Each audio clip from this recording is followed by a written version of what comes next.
Bonjour les amis, j'espère que vous allez bien. Aujourd'hui, on va regarder ensemble les principales, mais vraiment les principales. On va pas toutes les faire parce que je les ai pas toutes à disposition.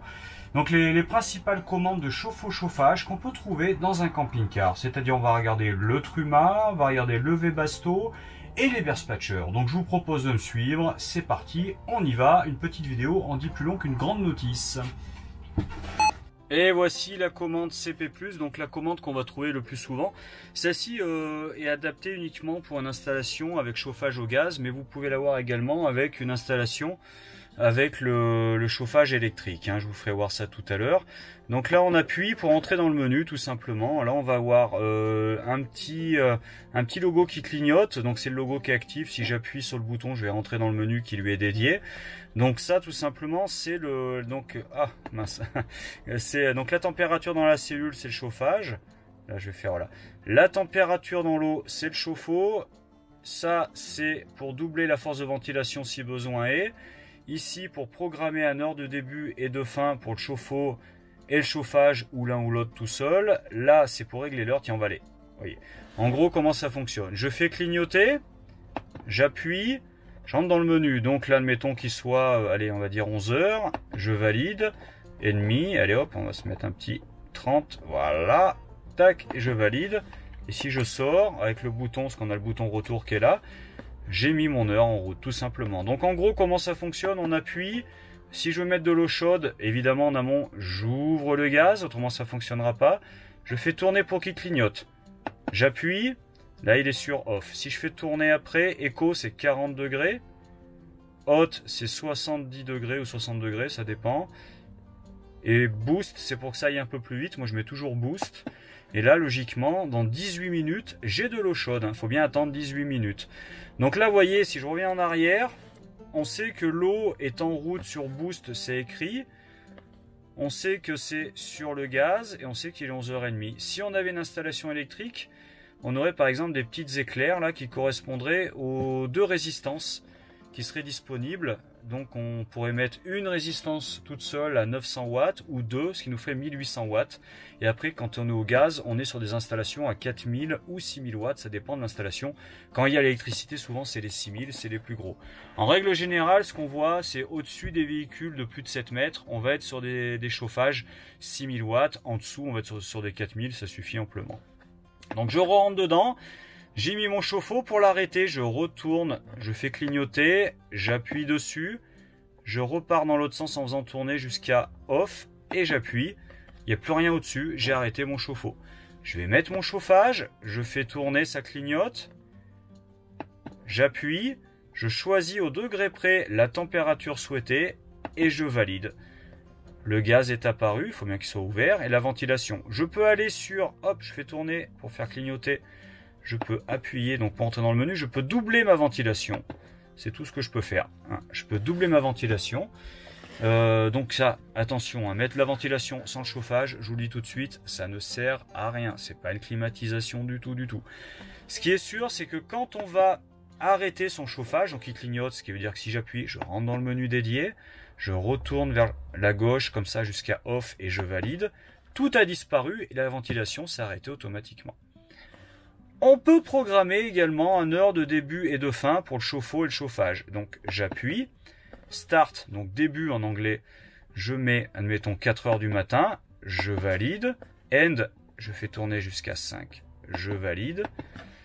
Donc je veux le chauffage, je le mets à 10 degrés, je veux pas d'eau, donc je valide sur off et je laisse la petite ventilation pour pas que ça me réveille pendant la nuit, que ça souffle pas trop fort et je valide. Si j'appuie là sur on, ça va partir en programmation, donc je fais retour pour pas le faire. Ça c'est pour régler l'heure et ça c'est pour les erreurs éventuelles. S'il y a un problème, bien souvent, normalement vous avez une notice qui liste ces erreurs avec les numéros de code qui vont s'afficher pour savoir d'où ça vient. Bien souvent c'est une absence de gaz, bien souvent c'est E212 ou quelque chose comme ça il me semble. C'est ou que votre bouteille de gaz est simplement terminée ou vous avez oublié de l'activer. Voilà. Voici les anciennes commandes Truma. Les commandes avec une molette extérieure de sélection pour le chauffage ou le chauffe-eau et la molette intérieure graduée donc de 1 à 5 pour la puissance du chauffage qui va à peu près de 5 degrés en 5 degrés. Donc là c'est tout simple, vous avez là une bague extérieure ici et donc la molette intérieure pour le chauffage.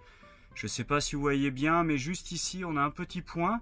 Ce petit point, si on le met en haut en phase de 60 avec des vaguelettes, on va faire chauffer l'eau à 60 degrés tout simplement dans 18 minutes. Si je descends sur 40, ce qui suffit amplement, on va faire chauffer l'eau à 40 degrés dans 18 minutes. Quand j'ai terminé, je mets sur 0.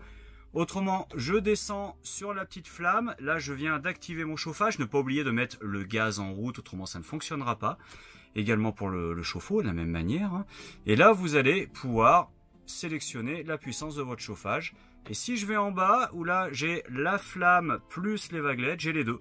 Chauffage plus chauffe-eau. Et là, pareil, je prends ma puissance de chauffage. Donc voici, ça généralement, on trouve ça sur des véhicules qui ont du chauffage au gaz. Le CP+, hein, vous pouvez très bien l'avoir, la commande qu'on a vue juste avant, sur du chauffage au gaz ou du chauffage sur carburant. Elle est adaptée sur les deux parce que chez Truma, on va trouver en fait les deux, les deux références, celles qui finissent en D pour le diesel et les autres qui sont tout simplement au gaz. Alors on va avoir des installations où le chauffe-eau, la commande de chauffe-eau est séparée du chauffage. Souvent c'est sur des véhicules où on a des chauffages au carburant indépendants, autonomes, des chauffages de la marque Webasto ou de la marque Eberspatcher, ça va dépendre, hein, c'est les deux qu'on trouve le plus souvent. Et du fait on va avoir un chauffe-eau Truma à part, avec un bouton à part, qui se présente comme celui-ci. Donc quand il est sur la position du milieu, il est sur 0.